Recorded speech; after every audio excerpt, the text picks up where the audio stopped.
WION, India's global voice, the channel that brings you the biggest stories from across the world through India's lens. Now available in more than 190 countries worldwide. Because we believe that the world is one. Watch us in Africa, Europe, USA and Canada, South America, Asia Pacific, Middle East and North African regions. Also available on these digital platforms across the world. WION. World is one.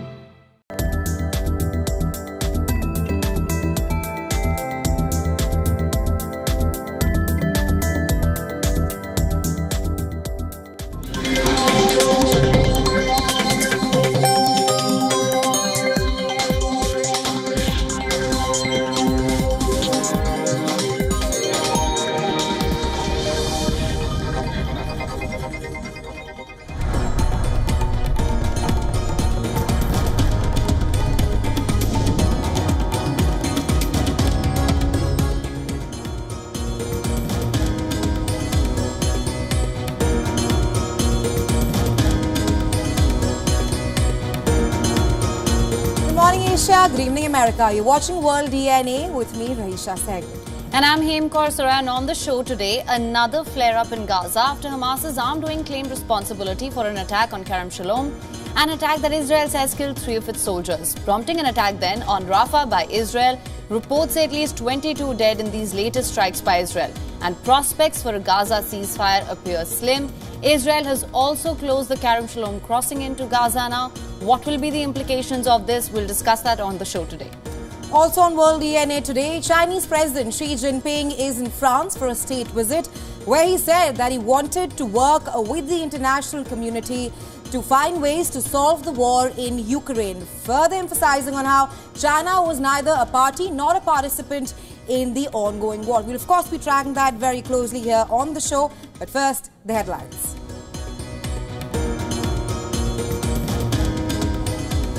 Israeli Prime Minister Benjamin Netanyahu denounces international criticism of Israel's war in Gaza, insists that no pressure would stop it from defending itself.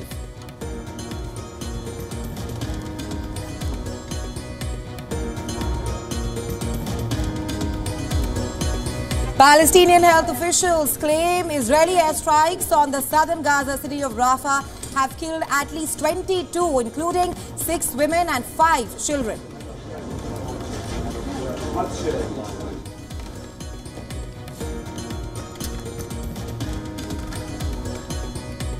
IDF says a barrage of rockets fired by Hamas from the besieged Gaza Strip towards the Kerem Shalom border crossing had killed 3 soldiers and wounded a dozen others.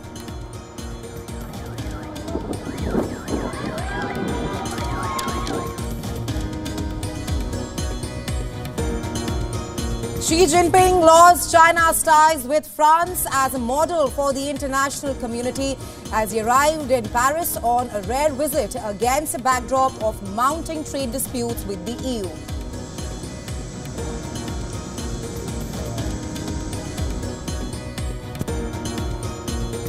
Authorities in southern Brazil scramble to rescue people from raging floods and mudslides in what has become the region's largest ever climate catastrophe, with at least 78 dead.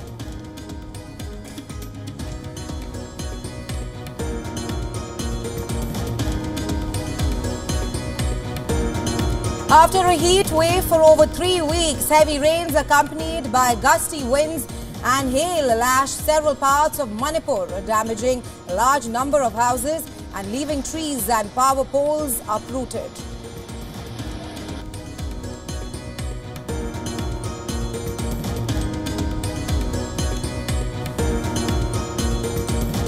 A blue corner notice has been issued against Indian lawmaker Prajwal Revanna amid row over sexual harassment allegations.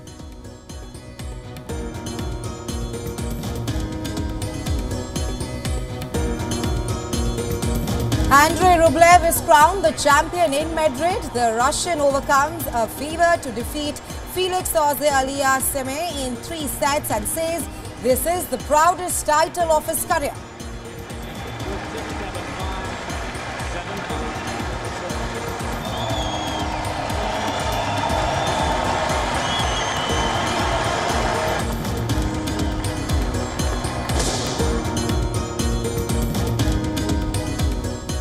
Now, amid fading hopes of a ceasefire in Gaza, Israeli Prime Minister Benjamin Netanyahu has rejected international pressure to halt the war. Well, in a speech marking the country's annual Holocaust Memorial Day, Netanyahu declared that if Israel is forced to stand alone, it will stand alone.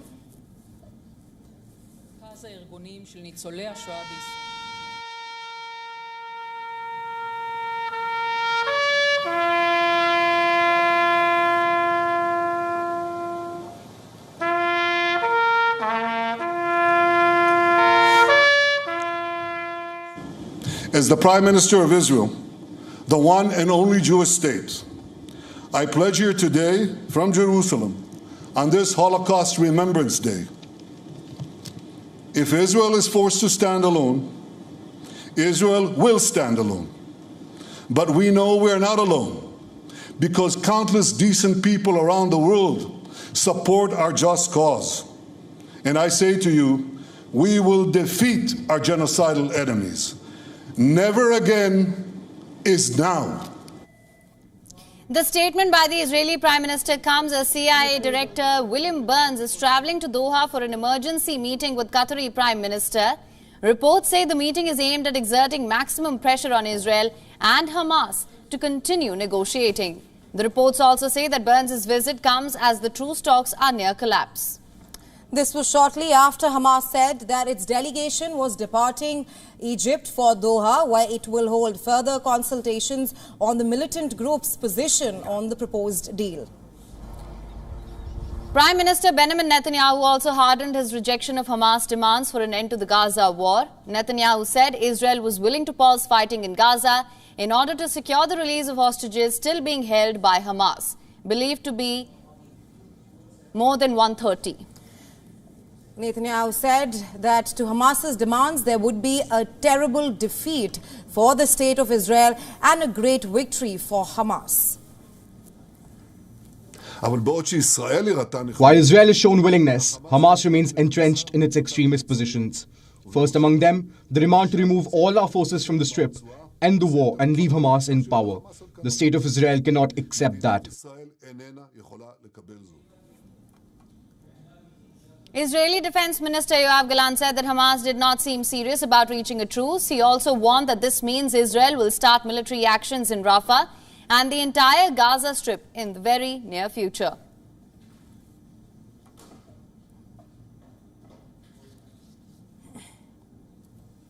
We're still on with the continuous coverage of the ongoing Israel-Hamas war. Now, the war in Gaza is showing no signs of stopping. Right. Hours after Hamas rockets killed 3 IDF soldiers, Israel retaliated by striking Gaza's southernmost city of Rafah. According to Hamas health officials, the Israeli airstrikes killed at least 22 people, including 6 women and 5 children. One of the children was just 5 days old.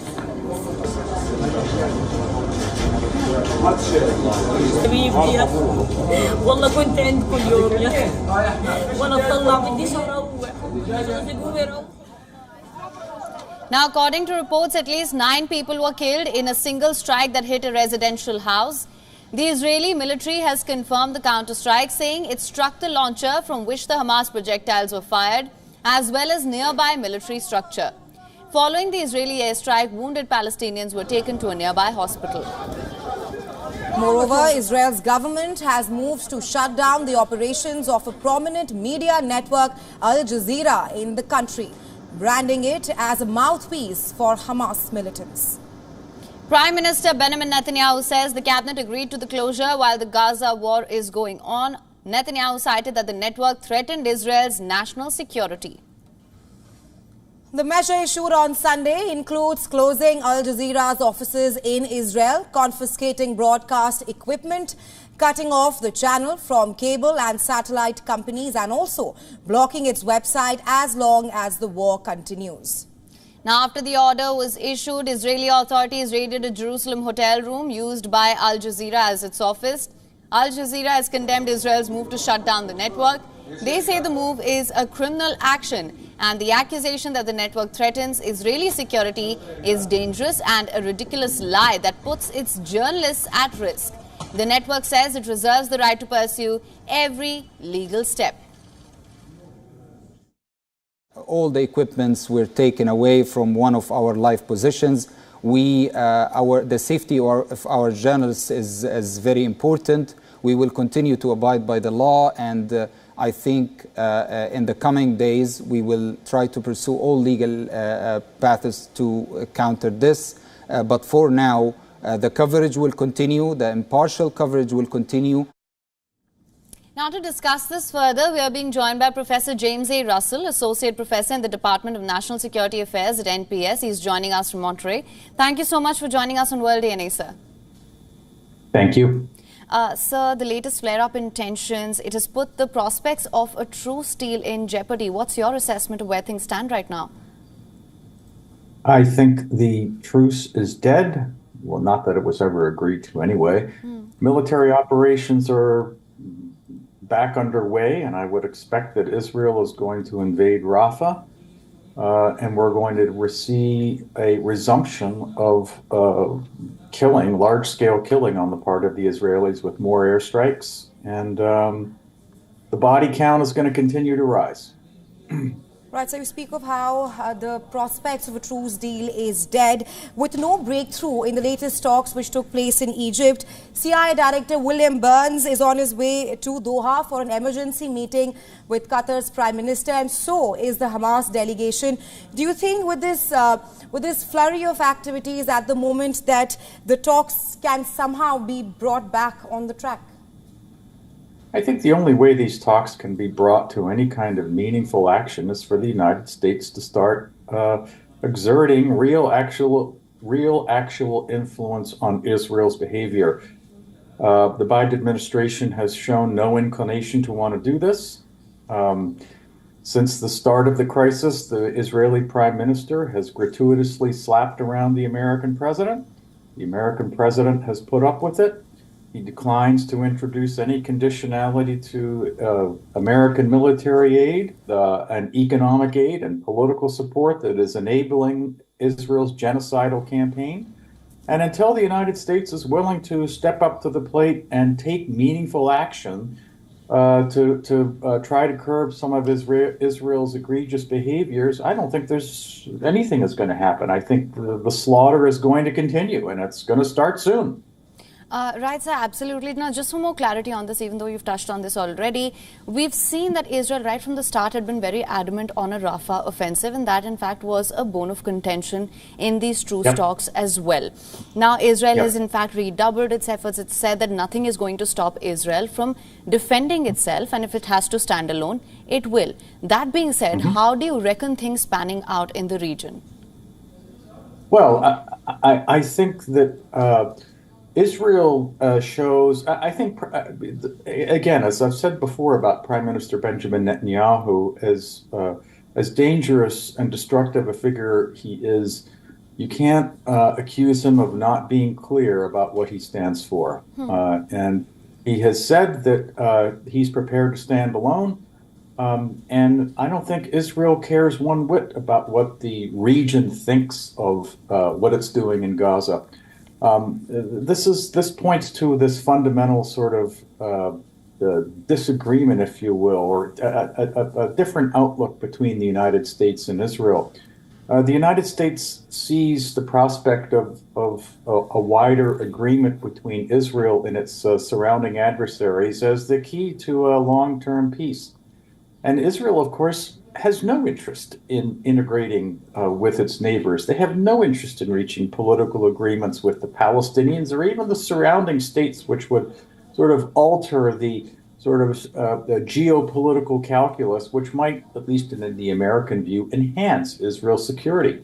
Israel sees its security as a function of bombs, of fences, of detention centers, and throwing the Palestinians in concentration camps. And that's what this is about. And that's the outcome that I think we can expect to see over the next month or so, which is that the citizens of Rafah are going to be moved into a concentration camp. Maybe it'll be at a refugee camp administered by the United Nations, but Israel wants the Palestinians out of Gaza, and they are going to start settling Gaza the way they have the West Bank.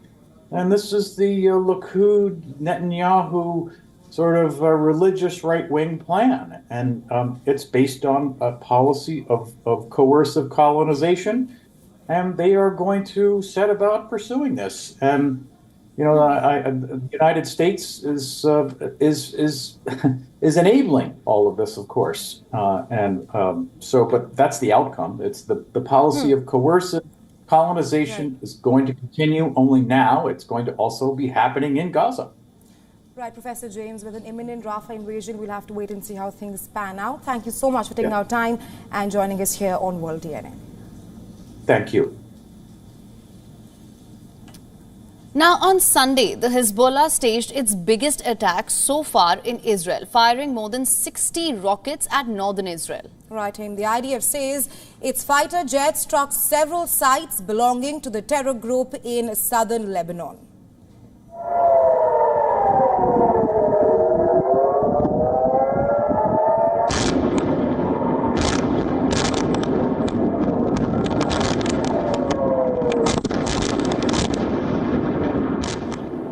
Now, according to the IDF, the targets included buildings and other infrastructure in the towns of Merkaba, Taibe, Kafr Kila and Odessa.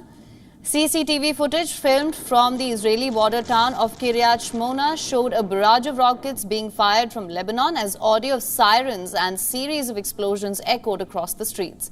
Israeli media reported that some rockets made direct hits to houses and residential buildings, injuring one elderly man as well. In a statement, Hezbollah said that it fired tens of Katyusha rockets at the Israeli town of Kiryat Shmona. Hezbollah had earlier announced that it launched the rockets in response to Israel's Mays al-Jabal strike that it says killed and wounded civilians. Civil defense and security sources said that an Israeli airstrike had killed 4 members of a family in a house in a border village in southern Lebanon. Israeli soldiers closed down the Kerem Shalom crossing to aid trucks between Israel and Gaza after the attack. Israeli soldiers also checked tanks for damage after the attack.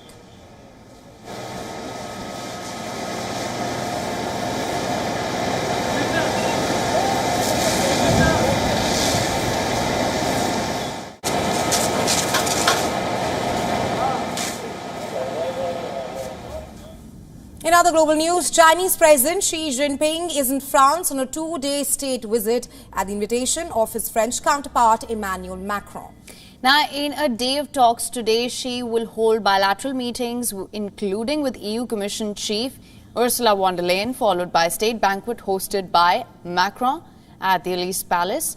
On Tuesday, Macron will take the Chinese leader to visit the Pyrenees Mountains, birthplace of the French president's maternal grandmother. Well, he used to visit that place as a boy. She will head to Hungary and Serbia the same day. Issues ranging from Ukraine to trade and investment will top the agenda in Chinese president's first trip to Europe in 5 years.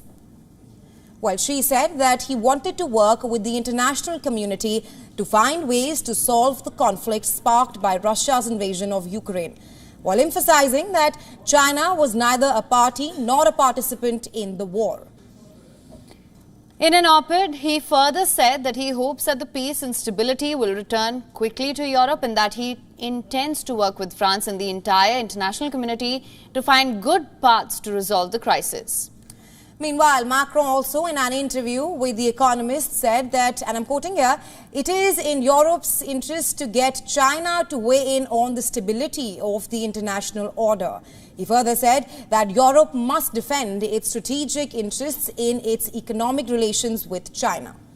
EU Chief Ursula von der Leyen also said that she will press for fair competition with China in talks with President Xi Jinping today. Xi's arrival in Paris marks 60 years of diplomatic relations between France and China. Chinese leader's tour indicates a relative warmth in China-French relations since Macron made his state visit to China in April 2023. She acknowledges the French leader's stature as an EU power broker. Ensemble à Bali et un peu plus de 3 ans après la dernière visite d'État, vous le rappeliez que Now, Russia is on a mission to detect and eliminate Ukraine's unmanned aerial vehicles. And this as it receives its first batch of Malik acoustic drone detectors. Now, the detector is capable of tracking down enemy drones not only by radio frequencies but also by sound. Now, Russia hopes these drone detectors would change the course of the war. The acoustic drone detector is capable of detecting any types of drones, even the quietest of them. It can detect unmanned aerial vehicles by sound regardless of radio frequency used. The Malik uses sounds emanating from UAVs to stop them at the range of up to 330 meters. It has two modifications, including a device that's designed to protect dugouts, trenches and vehicles, and another version which is more compact personal drone detector attached to a soldier's bulletproof vest. Apart from detecting drones, Malik is also capable of tracking down rangefinders, anti-tank guided missile lasers and sniper scopes. The device can detect the infrared rangefinder beam aimed at a Russian soldier at night at a distance of 630 meters. Detection of Ukrainian unmanned aerial vehicles remains an important mission for Russian forces. With the unique technology made by Talamho engineers, Russia is now deploying first batch of sound spotter drone detectors in its military operation in Ukraine. Well, identifying airborne objects by sound, also known as sound spotting, dates back to the First World War. That is, when the world's first sound reconnaissance unit was created in the Russian army. And according to reports, Ukraine has withdrawn its American Abrams tanks from the front line to avoid the growing threat from Russian drones. US officials say that it is difficult for large armored vehicles to move around the battlefield without being spotted, denting the claim that Ukraine's 47th Merchandise Brigade, which operates the vehicles, demanded more tanks to help its troops halt the Russian advances in the east. Over the last 2 months, at least 5 of the 31 Abrams tanks donated by the United States have been taken out by Russian forces, while 3 more have been damaged since being sent to the front line earlier this year. Having failed to defeat Russian troops with the help of Western weapons such as Leopard 2 and Abraham's main battle tanks, and the war now putting a strain on Ukraine's military resources as it awaits for additional military aid from the West. Ukraine is now seeking to get its hands on US-made MQ-9 Reaper drones. These Reaper drones are supposed to help identify potential targets far from the front line. While it remains unclear how the UAVs would fare against Russian air defenses, Ukrainian military is hoping that these might give it an advantage on the battlefield.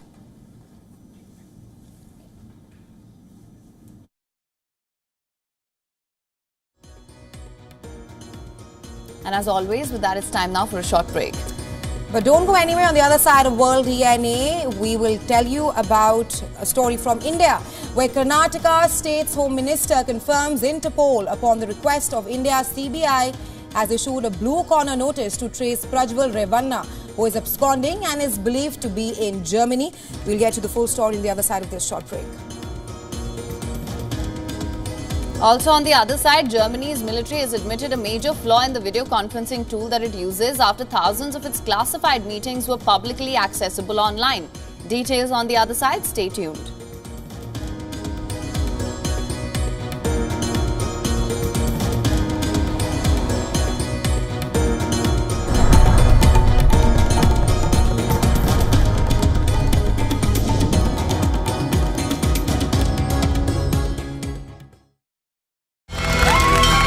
From the bustling trading floors of Wall Street to the vibrant exchanges of Asian stock markets, WION breaks it down for you to make sense of what's happening, as we reveal the key factors behind events, strategic battles, and the game-changing business decisions that shape the world. We bring you all of this and more on World Business Watch.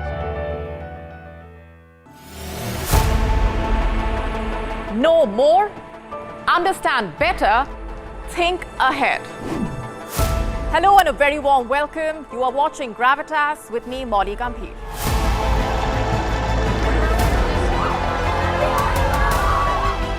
Get the facts, not the bombast. On the 26th of March, dynamic pricing, Baloch separatists, Gravitas cuts out the clutter. Gravitas keeps calm when others scream. Gravitas brings news to life.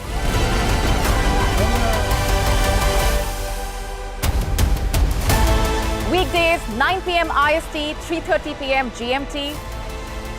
Gravitas. Seeing is believing.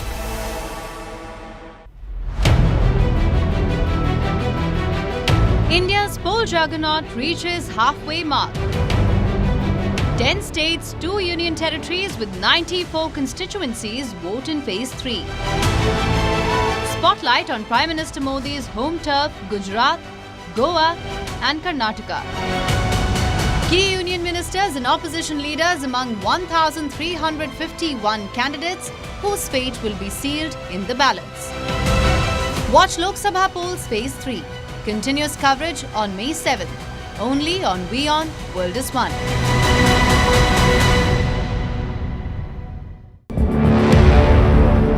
Israel opens Erez crossing to Gaza aid for the first time. WION reports from ground zero at the Israel-Gaza border. So I'm at the Erez crossing. This is in southern Israel, right on the border with Gaza. The land crossing on the northern part of Gaza. And then behind me, you can see the aid trucks.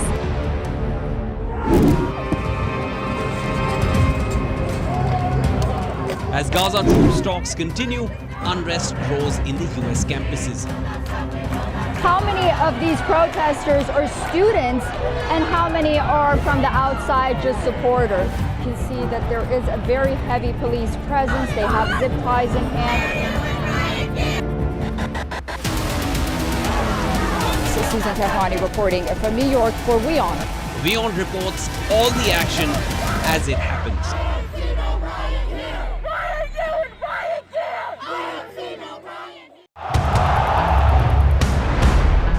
Everyone loves a contest.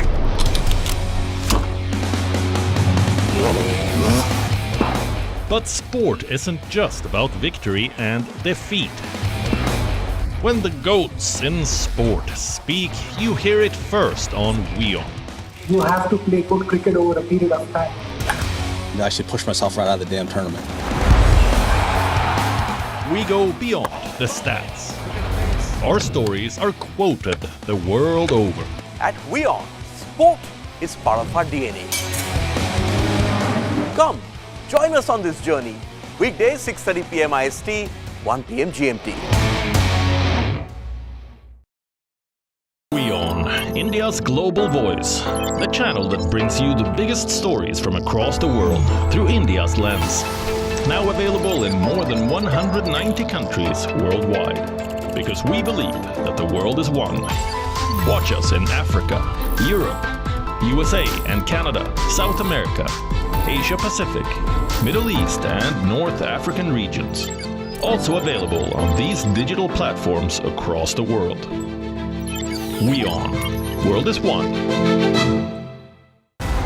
The biggest democratic exercise on the planet ever.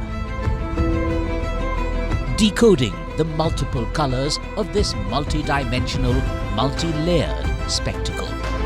WION deciphers the images and the hues.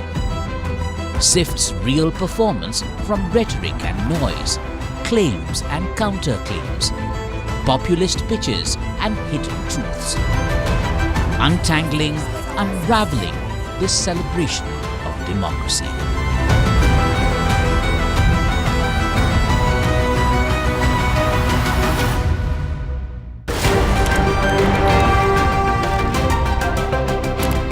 Ready to dive into your daily dose of news? Bringing you what's trending in the West and all that's setting trends in the East. And all of this served up with a side of insightful banter. We don't just bring you the latest stories. We bring you your talking points for the day. And while you do that, from the busy streets of New York, I will provide you with deeper insights on the developments through the course of the day in the US. And I will be here at the WION headquarters, getting you all the action from the universe of sport. All that you need to know about your favorite teams and players right here. The show that keeps you ahead of the global curve. A conversation you'd want to be a part of. A place where news becomes an engaging exchange. We bring you stories that impact your present. This is World DNA. Join the conversation.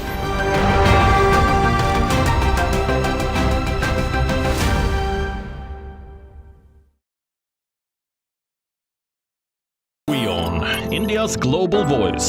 The channel that brings you the biggest stories from across the world through India's lens. Now available in more than 190 countries worldwide. Because we believe that the world is one. Watch us in Africa, Europe, USA and Canada, South America, Asia Pacific, Middle East and North African regions. Also available on these digital platforms across the world. WION. World is one.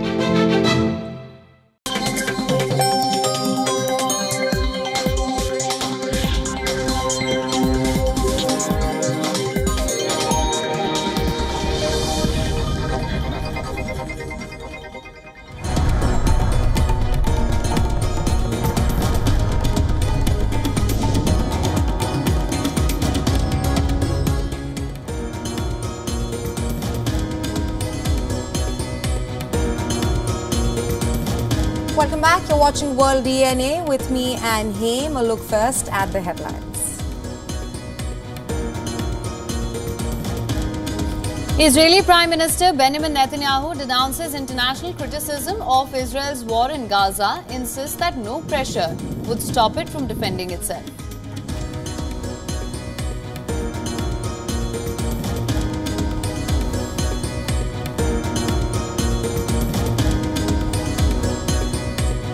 Xi Jinping lauds China's ties with France as a model for the international community as he arrived in Paris on a rare visit against a backdrop of mounting trade disputes with the EU.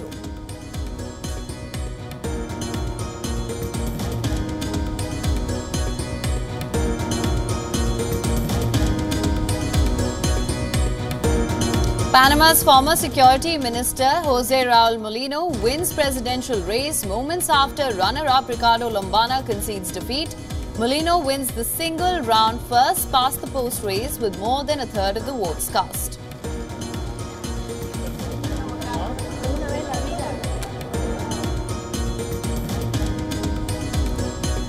Russia holds the final rehearsal for this year's Victory Day military parade in Red Square of central Moscow. Over 9,000 military personnel and 70 items of military hardware will participate in the grand ceremony.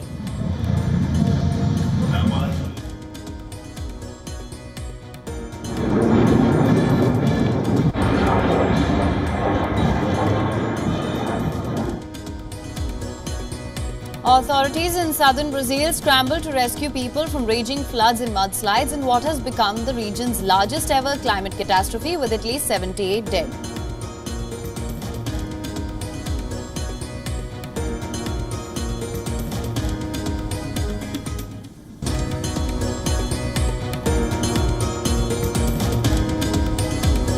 After a heat wave for over 3 weeks, heavy rains accompanied by gusty winds and hail lashed several parts of Manipur, damaging a large number of houses and leaving trees and power poles uprooted.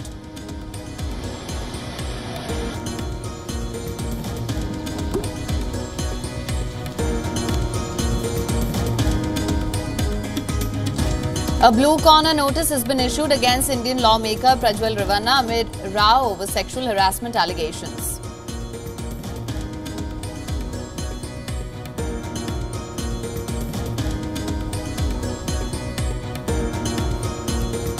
Andrei Rublev is crowned the champion in Madrid. The Russian overcomes a fever to defeat Felix Auger-Aliassime in 3 sets and says this is the proudest title of his career.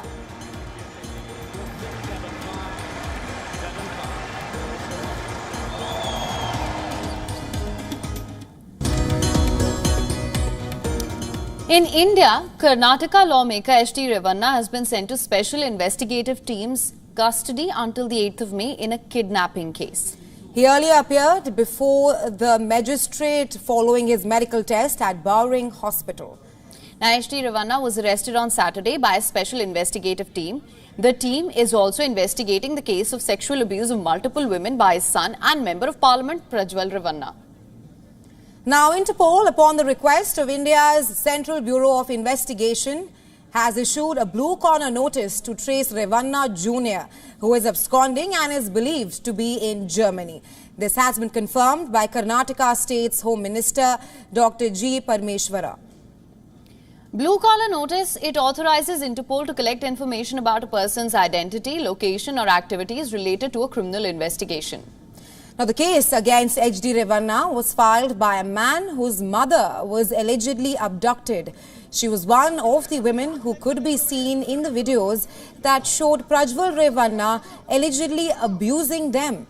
The SIT seeks custody to probe the charges.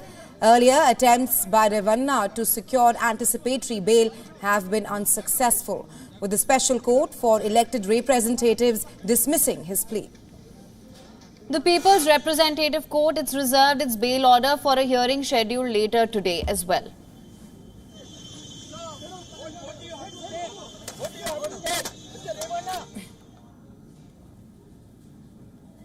On with stories from India. All educational institutions, including schools and colleges, will remain closed in India's northeastern state of Manipur on May 6th and May 7th. Now, due to intense rainfall in the region, this action has been taken.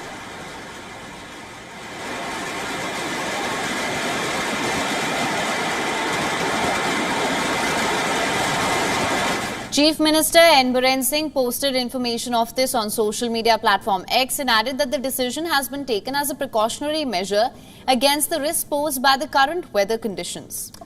And this comes after heavy rains accompanied by hailstorms caused widespread damage in central parts of Manipur.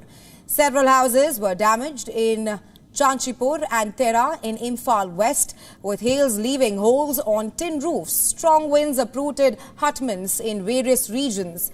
In several areas, the hail formed a dense white covering. Trees were also uprooted in many areas.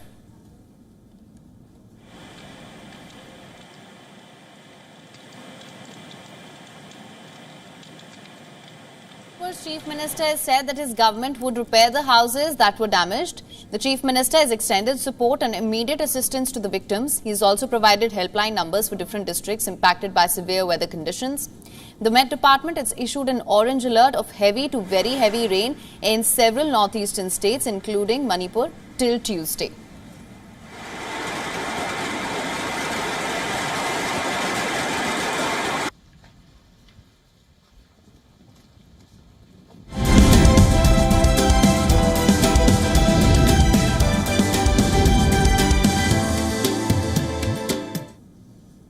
Moving on now, legendary investor Warren Buffett addressed Berkshire Hathaway's annual shareholders meet on Saturday. Right, Iman. Now, these meetings have gained a cult-like following, with people flocking from different parts of the world to hear the Omaha. But this time, things were a lot different. Now, Buffett was without his long-time business partner, Charlie Munger, who died last November, just short of his 100th birthday. Munger, who was the vice chairperson of Berkshire Hathaway, was credited with transforming the company in the last 50 years. Even Buffett has openly admitted to the immense influence he had on his philosophy of value investing. While the meeting gave enough glimpses of how the company would look without Munger, one big question remained: how would a Buffettless Berkshire Hathaway look? The question remained largely unanswered, despite Buffett nominating Greg Abel as his successor way back in 2021. In fact, the 94-year-old concluded his speech with the following words, and I'm quoting here: "Not only do I hope you come next year, but I hope I come next year."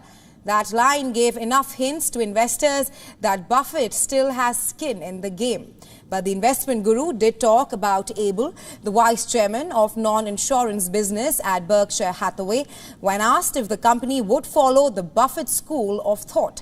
Under Abel, he put the ball firmly in Abel's court, and he said, I'm quoting here again, "I would leave the capital allocation to Greg. He understands businesses extremely well, and if you understand businesses, you understand common stocks," unquote. Now, the meeting also had an Indian connect. Indian origin Ajit Jain too shared the stage along with Buffett and Abel. Currently, Jain, who heads the insurance business, runs Berkshire Hathaway along with Abel. This duopoly frees Buffett from day-to-day operations and turns his focus towards capital allocation. The Omaha resident seemed very happy with the setup, telling shareholders that the arrangement has worked out extremely well, in fact. Well, it will also be interesting to see how Berkshire Hathaway will shape up in the post-Buffett world. Will Abel and Jain be able to work in tandem without Buffett, or will Berkshire Hathaway reinvent itself completely? Well, the future holds answers to these questions. Now, US corn and soybean futures spiked to their highest levels in 2024. The culprit? Climate change. Right, Aim, but the question being that what impact will the price rises have on the consumer? That's what our next report decodes. Take a look.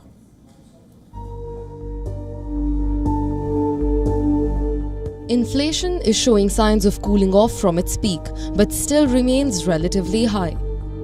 As central banks ponder how to respond with their monetary policy, climate change has once again proved that it is here to disrupt economies. Food prices have surged again as climate change-related disruptions wreaked havoc on agricultural production worldwide. In Brazil, devastating floods disrupted harvests, while in Argentina, corn crops fell victim to a relentless onslaught of disease. These challenges drove up the prices of key commodities like corn and soybeans, hitting consumers hard in their wallets. The relentless climb in food prices underscored the looming spectre of inflation, casting a shadow over global economies already grappling with uncertainty. Families felt the pinch as they faced the daunting reality of paying more for basic necessities with each trip to the grocery store. This surge in prices served as a stark reminder of the interconnectedness of the global economy. The underlying issue remains clear. Climate change is reshaping our world, disrupting food systems and threatening economic stability. As prices continue to climb, the urgency for action becomes ever more apparent. Addressing the root causes of climate change and building more resilient food systems emerges as imperative tasks for governments, businesses and individuals. Bureau Report, WION World is One.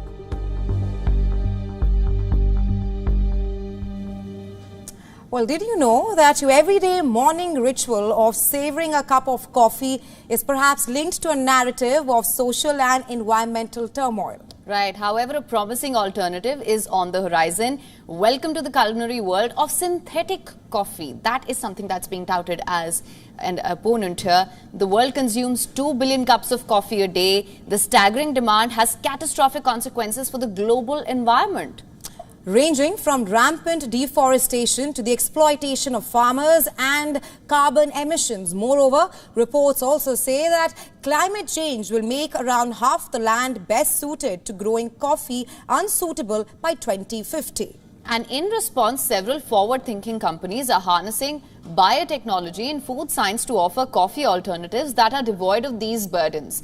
These innovations range from chickpeas to upcycled agricultural remnants like date pits or even lab-grown coffee cells. A transition towards these alternatives is expected to trigger a substitution effect. As traditional coffee becomes pricier, consumers may increasingly turn to these accessible and affordable alternatives. However, the success of these, it hinges on more than just economic factors. Experts underline the importance of taste and affordability to entice consumers away from these brands. Beanless coffee, for example, reveals a surprisingly familiar yet distinct experience. Companies have crafted an espresso using date seeds and ramen seeds that seamlessly mirrors its traditional counterpart. As the boundaries blur here, consumers may increasingly embrace the synthetic alternatives driven by both ecological concerns and culinary curiosity.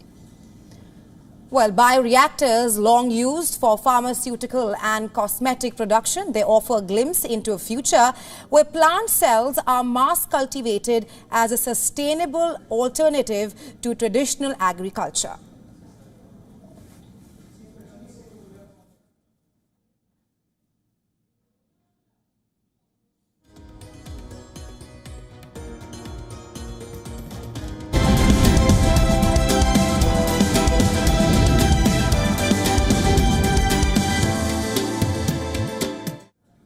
All right, on to other developments now from the world of technology. Germany's military, it's admitted a major flaw in the video conferencing tool it uses after thousands of its classified meetings were made publicly accessible online.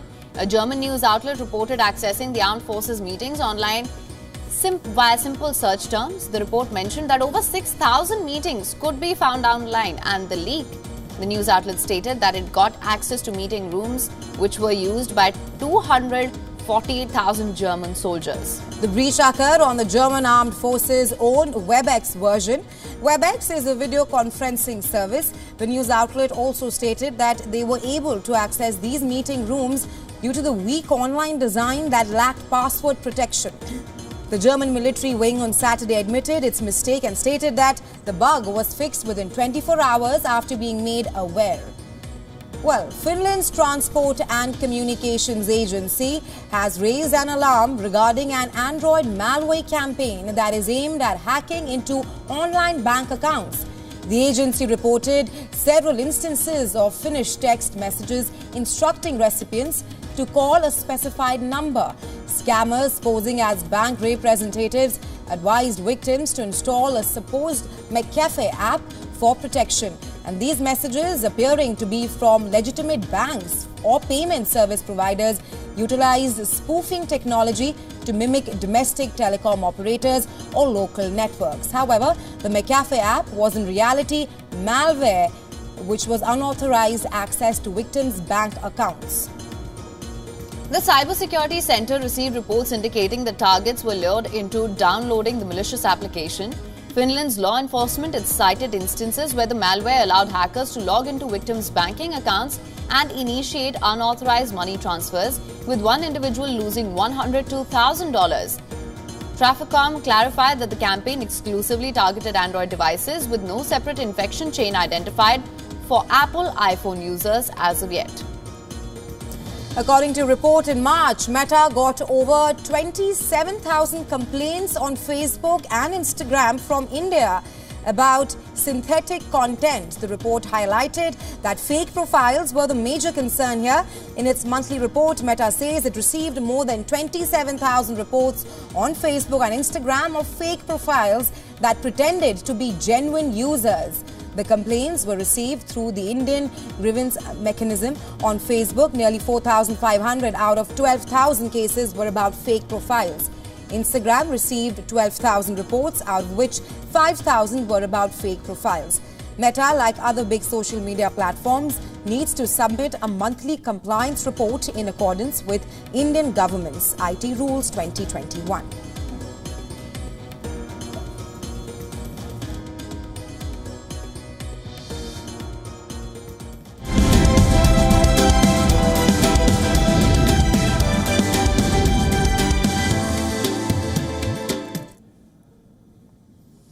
Well, let's now take a look at what's making news in the world of sports.